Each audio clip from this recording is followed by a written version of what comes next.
આની પહેલાનો જે 23મો વિડીયો હતો એ મારા સ્લીપ પેરાલિસિસના અનુભવ વિશે હતો અને આજે 24મો વિડીયો છે એમાં મારે વાત કરવી છે બીજાના સ્લીપ પેરાલિસિસના અનુભવ વિશેની.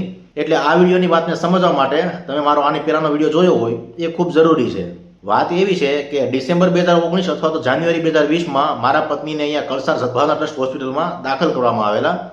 એમને પ્રેગ્નન્સી દરમિયાન હાઇપરિમેસિસ એટલે કે વધુ પડતી ઉલટીની તકલીફ હતી. એટલે અમે ત્યાં 2 દિવસથી દાખલ હતા અને અમે જનરલ વોર્ડમાં હતા. ત્યાં જનરલી ટ્રસ્ટનું દવાખાનું છે એટલે સ્પેશિયલ રૂમ કે સેમી સ્પેશિયલ રૂમ કે એવી કોઈ સગવડતા નથી. એટલે ત્યાં બધાને જનરલ વોર્ડમાં દાખલ કરવામાં આવે છે. તો અમે 2 દિવસથી ત્યાં દાખલ હતા અને બીજા દિવસે ત્યાં અમારી બાજુમાં એક દાદાને દાખલ કરવામાં આવ્યા અને એમને લગભગ કિડની સ્ટોનની પ્રોબ્લેમ હતી અને 2-3 દિવસ પછી એનું ઓપરેશન થવાનું હતું અને જ્યાં સુધી એમનો ઓટીનો વારો આવે ત્યાં સુધી એમને ત્યાં દાખલ રહેવાનું હતું. એમની સાથે એમના દીકરીની દીકરી એટલે કે એમની ભાણી અને ભાણીના હસબન્ડ એટલે એમના ભાણેજ જમાઈ સાથે હતા. હવે જે દિવસે એને દાખલ કર્યા ને એ દિવસે રાતે એવી ઘટના બની કે લગભગ રાતે 9-9:30 જેવું હતું. એમના જે ભાણી અને ભાણેજ જમાઈ હતા એ બાજુમાં પલંગની બાજુમાં સૂતા હતા. દાદા પલંગ ઉપર સૂતા હતા પોતાના બેડ ઉપર અને અચાનક એ ઝબકીને જાગી ગયા અને એમની ભાણીને જગાડી કે બેટા ઊભી થા. અને દાદાએ કીધું કે મારે આ બેડ ઉપર નથી સૂવું એમ. એટલે પેલા બેને પૂછ્યું કે કેમ દાદા શું થયું છે એવું. તો કે થોડા દિવસ પહેલા કે આ બેડ ઉપર કોઈ દર્દીનું મૃત્યુ થયું છે કે અને હવે એનું ભૂત કે મારી છાતી ઉપર ચડીને બેઠું છે તો મને એવું કહે છે કે મારો બેડ ખાલી કરી આપો એમ.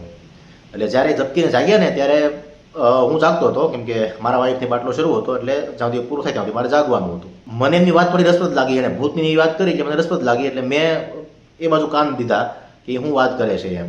એટલે જેવી એને આ ભૂતની વાત કરી ને કે મારી છાતી ઉપર કોઈ ચડીને બેઠું છે અને મને ઊભું થવાનું કહે છે ને એટલે હું સમજી ગયો કે દાદાને સ્લીપ પેરાલિસિસનો એટેક આવેલો છે. એટલે મેં દાદાને સ્લીપ પેરાલિસિસ સમજાવવા ટ્રાય ના કરી પણ મેં એવું કીધું કે દાદા તમને દવાઓ આપવામાં આવે છે અને તમે તણાવમાં અને ચિંતામાં હો તમને ભ્રમ થયો હોય તો સુઈ જાવ એમ. તો દાદાએ કીધું કે અરે ના ના કે એવું થોડું હોય કે હું કાંઈ થોડો કે જેવો તેવો છું કે હું માતાજીનો ભવો છું કે જેવી તે શક્તિ મારા પાસે આવે નહીં એમ. એટલે એણે એવું કીધું ને કે હું માતાજીનો ભવો છું એટલે પછી મને લાગ્યું કે તો આવે ત્યારે ખોટી માથાકૂટ ના કરાય. એટલે પછી મેં એની સાથે કોઈ વાત ના કરી પણ કે મારે આ બિસ્તર ઉપર હોવું નથી કે મારે આ બેડ ઉપર હોવું નથી એમ. અને એ નીચે ઉતરી ગયા. એટલે મેં એને પૂછ્યું કે પાકું તમારે નથી જોવું એમ. તો કે ના નથી જોવું કે.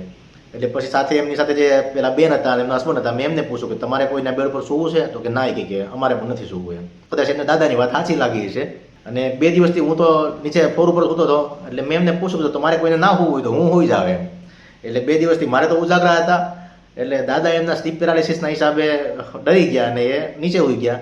અને એ દિવસે હું ફર્સ્ટ ક્લાસ સારા બેડ ઉપર સૂતો અને મને મજા આવી. એટલે જ્યારે લોકો સાથે આવા અનુભવ થાય ને ત્યારે એ લોકો પહેલી વખતમાં તો એમને ભૂત પ્રેત એવું ધારી લેતા હોય છે પણ જો તમારી પાસે સાચી જાણકારી હોય ને તો વાંધો નથી આવતો. એટલે તમારી આજુબાજુ ક્યારેય કોઈની સાથે આવું થાય ને તો હવે ધ્યાન રાખજો કે સ્લીપ પેરાલિસિસ હોઈ શકે બીજું કશું નથી હોતું.